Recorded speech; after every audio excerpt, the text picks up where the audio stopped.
Circular and helical motion adjustment is another important topic in post-processor customization. Here, there are two different types of adjustment. First one is linearization of circular and helical motions. Second one is dividing them to subcircles and subhelices. Let's first start with linearization. Before analyzing how linearization affects NC output, let's first discuss why we need linearization. Some multi-axis CNC machines do not have plane rotation functions. They only have an active TCPC code for simultaneous cutting. Therefore, all operations have to be performed in TCPC mode. And in TCPC mode, it is not possible to perform circular and helical moves. NC controllers give error messages in that case. To overcome this difficulty, you have to linearize all your circular and helical motions.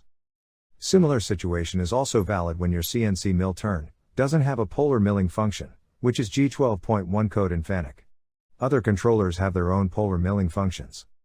In that case, you again have to convert all your circular and helical motions to linear moves. Let's look at the linearization parameters. You can activate or deactivate circular and helical linearization separately. Monospost Developer converts them to linear moves with the step size you define. Circular and helical motion step sizes can be defined separately in these fields.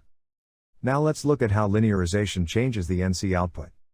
First, I will generate an NC program with linearization deactivated. Then I will generate another NC program after I activate linearization, both for circular and helical move.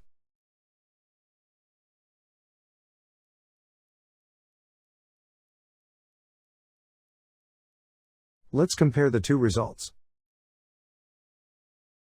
You can see that a helical motion on the left is converted to linear moves on the right. You can also see that circular motions are converted to linear moves as well.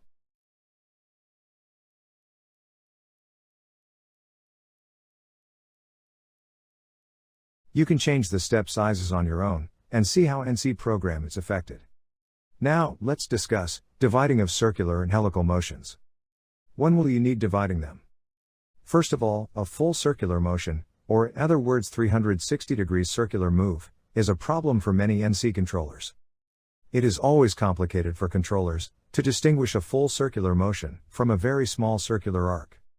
Therefore, it is a very good practice to divide circular motions, which are bigger than a defined arc length in degrees, to smaller subcircles. In Monospost Developer, as default, we define 120 degrees for subcircular angular step size.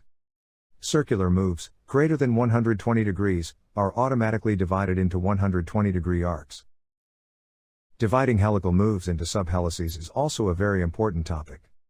For instance, some controllers do not handle helical moves greater than one turn. Similarly, older versions of Heidenhain controller don't accept helical moves more than 15 turns, or in other words more than 5,400 degrees. In newer Heidenhain controllers, this limit is increased to 150 turns, or 54,000 degrees.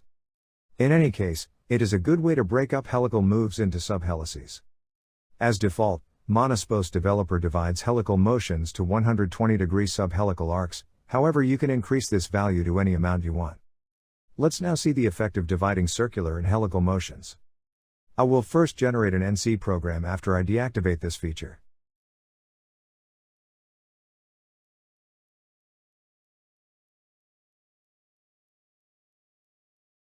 Now, I will activate it again and generate another NC output.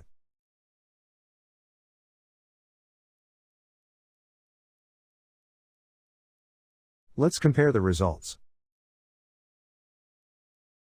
You can see here, an helical move is divided to subhelices. Although it is not shown here, circular moves, greater than 120 degrees, will be divided in the same way. It is possible to activate either circular or helical subdivision, or both. In order to deactivate the one you want, just enter a bigger step size. For instance, if I enter a value greater than 360 degrees for circular step size, circular motions will not be divided. Similarly, if I enter 100,000 degrees for helical step size, helical motions will remain undivided.